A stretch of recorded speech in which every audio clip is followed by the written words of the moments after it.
आइए जानते हैं बिहार के हर जिले और हर क्षेत्र की 50 बड़ी खबरों को सिर्फ 8 मिनट में। आज की इस वीडियो में हम विस्तार से जानेंगे सरकार ने आज कौन कौन से महत्वपूर्ण फैसले लिए हैं, किन योजनाओं के तहत किस किस को पैसे मिलने वाले हैं, आज के मौसम का अपडेट, साथ ही आधार कार्ड, पैन कार्ड और वोटर कार्ड से जुड़े नए नियमों में क्या क्या बदलाव हुए हैं। यानी एक ही वीडियो में आपको मिलने वाली है दिन भर की सभी जरूरी जानकारी एक साथ।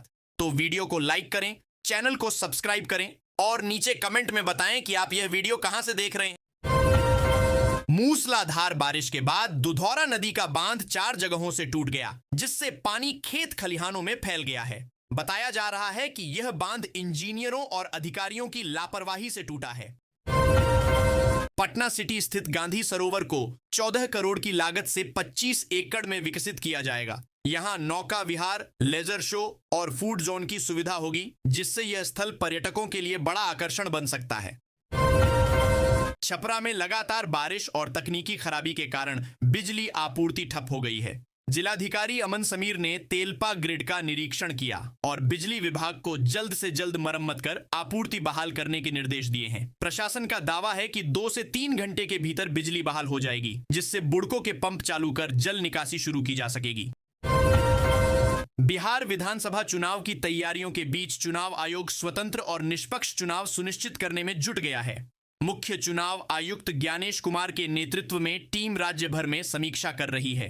आयकर विभाग, पुलिस और प्रवर्तन एजेंसियों के साथ मिलकर धन और बाहुबल के दुरुपयोग पर रोक लगाने की रणनीति तैयार की जा रही है। बिहार विधानसभा चुनाव से पहले प्रधानमंत्री नरेंद्र मोदी शनिवार को केंद्र और राज्य सरकार की हजारों करोड़ रुपए की लागत वाली योजनाओं एवं परियोजनाओं का शुभारंभ करेंगे। यह कार्यक्रम चुनावी माहौल में बड़ा राजनीतिक संदेश माना जा रहा है। प्रधानमंत्री मोदी ने बिहार के युवाओं के लिए कई योजनाओं की शुरुआत की और जननायक कर्पूरी ठाकुर कौशल विश्वविद्यालय का उद्घाटन किया। उन्होंने राजद शासनकाल की आलोचना करते हुए कहा कि पिछला समय अव्यवस्था और बदहाली का प्रतीक था, जबकि आज नीतीश कुमार के नेतृत्व में एनडीए सरकार बिहार के युवाओं को सशक्त बनाने की दिशा में काम कर रही है। सुपौल जिले में लगातार हो रहे मूसलाधार बारिश और नदियों के जलस्तर में वृद्धि को देखते हुए जिला प्रशासन अलर्ट मोड में है। लोगों से सतर्क रहने और सुरक्षित स्थानों पर रहने की अपील की गई है। बिहार विधानसभा चुनाव से पहले मतदाताओं के गहन पुनरीक्षण की शुरुआत हो चुकी है। अब मुख्य निर्वाचन आयुक्त ज्ञानेश कुमार ने स्पष्ट किया है कि किन मतदाताओं के वोटर कार्ड आयोग भेजे जाएंगे। जदयू प्रवक्ता नीरज ने तेजस्वी यादव को सलाह दी है कि वे नीतीश कुमार के बजाय अपने बीमार पिता लालू यादव के स्वास्थ्य की चिंता करें। उन्होंने कहा कि पेट में दर्द के लिए सिरदर्द की दवा न लें।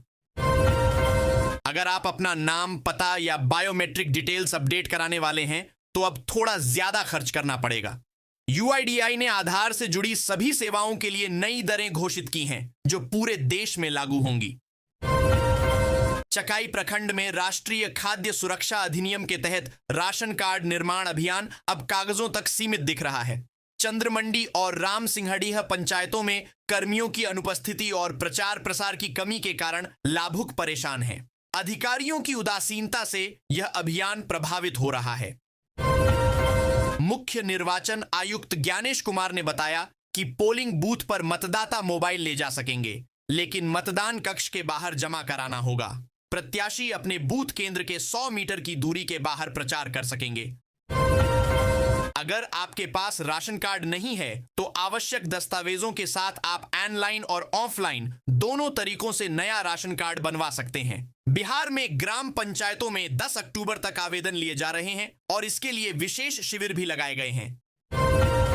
बिहार चुनाव को लेकर एनडीए में सीट बंटवारे को लेकर रविवार को अचानक बैठक हुई। बीजेपी के चुनाव प्रभारी धर्मेंद्र प्रधान, विनोद तावड़े और डिप्टी सीएम सम्राट चौधरी जीतन राम मांझी के सरकारी आवास पर पहुंचे। बैठक के बाद मांझी ने बताया कि सीट बंटवारा बहुत जल्द तय हो जाएगा। इस हफ्ते देश भर के अलग अलग विभागों में 42,562 भर्तियां निकाली गई हैं। अगर आप भी इन पदों के लिए अप्लाई करना चाहते हैं तो इन 6 महत्वपूर्ण नौकरियों की डिटेल्ड जानकारी आप हमारे ग्राफिक्स में देख सकते हैं। बिहार के मुख्यमंत्री नीतीश कुमार राजगीर में राज्य का पहला अंतरराष्ट्रीय क्रिकेट स्टेडियम जनता के लिए समर्पित करेंगे। यह स्टेडियम 40,000 से ज्यादा दर्शकों की क्षमता और अत्याधुनिक सुविधाओं से लैस होगा। इस अवसर पर 87 खिलाड़ियों को सरकारी नौकरी का तोहफा भी दिया जाएगा। यह कदम राज्य में खेल बुनियादी ढांचे के विकास और युवा प्रोत्साहन की दिशा में महत्वपूर्ण साबित होगा। बीटीएससी ने जूनियर इंजीनियर जेई पदों पर बम्पर भर्ती की घोषणा की है। आधिकारिक वेबसाइट पर जारी शॉर्ट नोटिस के अनुसार इस भर्ती अभियान के माध्यम से 2,700 से अधिक रिक्तियों को भरा जाएगा। बिहार के कृषि विभाग ने राज्य स्तरीय वासंतिक, रब्बी कार्यशाला और किसान सलाहकारों के उन्मुखीकरण कार्यक्रम का आयोजन बापू सभागार पटना में किया। इस कार्यक्रम का उद्घाटन कृषि एवं किसान कल्याण मंत्री भारत सरकार शिवराज सिंह चौहान ने किया। कार्यक्रम में लगभग 4,000 किसान सलाहकारों ने भाग लिया। सहारा इंडिया कमर्शियल कॉरपोरेशन ने सुप्रीम कोर्ट से अपनी 88 प्रमुख संपत्तियों को अडानी प्रॉपर्टीज को बेचने की अनुमति मांगी है। इससे लंबित निवेशकों के पैसे लौटाने में मदद मिलेगी। अब तक 16,000 करोड़ की राशि जुटाई जा चुकी। बिहार सरकार की मुख्यमंत्री महिला रोजगार योजना के तहत 21 लाख महिलाओं को 10,000 से 10,000 की पहली किस्त दी जाएगी। अब तक इस योजना से कुल 1 करोड़ 21 लाख महिलाएं जुड़ चुकी हैं। यह राज्य में महिलाओं को आर्थिक रूप से सशक्त करने की दिशा में एक बड़ा कदम है। लगातार बारिश के बाद बने जलजमाव में पतंग लूटते वक्त 2 मासूम बच्चे डूब गए। अस्पताल में इलाज के दौरान दोनों की मौत हो गई। घटना के बाद इलाके में गुस्सा और आक्रोश का माहौल है। शिक्षा विभाग ने घोषणा की है कि सक्षमता परीक्षा पास कर चुके 2,45,000 शिक्षक जिन्हें विशिष्ट शिक्षक के रूप में योगदान दिया गया है, उन्हें नियुक्ति की तिथि से पे प्रोटेक्शन का लाभ मिलेगा। इससे शिक्षकों की आर्थिक स्थिति में सुधार होगा।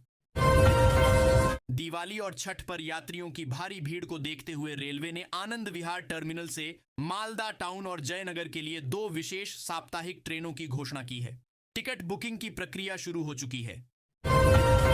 राजगीर में बना विशाल क्रिकेट स्टेडियम अब देश का दूसरा सबसे बड़ा ग्राउंड बन गया है। यह स्टेडियम आईसीसी और बीसीसीआई के सभी मानकों को पूरा करता है। यहां बड़े अंतरराष्ट्रीय मैचों का आयोजन संभव होगा। पश्चिमी चंपारण के लौकरिया इलाके में एक बंदर ने 3 महीनों में 70 लोगों को काटा है। डर के कारण बच्चे स्कूल तक नहीं जा पा रहे हैं। अब तक वन विभाग इस बंदर को पकड़ने में नाकाम रहा है, जिससे लोगों में दहशत बनी हुई है। सकरा विधानसभा क्षेत्र में जदयू विधायक अशोक कुमार चौधरी के लापता पोस्टर लगने से हड़कंप मच गया। पोस्टर में विकास कार्यों में रुचि न लेने का आरोप लगाया गया है। विधायक ने इसे विरोधियों की साजिश बताया है। मामला सोशल मीडिया पर भी चर्चा में है। दिल्ली से आ रहे अकासा एयर के विमान के लैंडिंग के दौरान पक्षी से टकराने की घटना हुई। यात्रियों में कुछ देर अफरा तफरी मच गई, लेकिन क्रू मेंबर्स ने स्थिति संभाल ली। इस घटना के कारण 5 विमान कुछ घंटों तक आसमान में मंडराते रहे। मिठनपुरा थाना क्षेत्र में जलजमाव में 2 बच्चों की डूबने से मौत हो गई। घटना के बाद अस्पताल में हंगामा हुआ और स्थानीय लोग गुस्से में हैं। प्रशासन मौके पर पहुंच चुका है।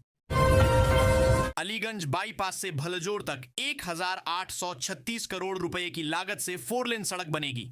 इस सड़क में 12 बस स्टैंड और टॉयलेट ब्लॉक भी होंगे। सरकार का उद्देश्य यात्रियों को बेहतर सुविधा देना और निजी जमीन का अधिग्रहण कम से कम करना है।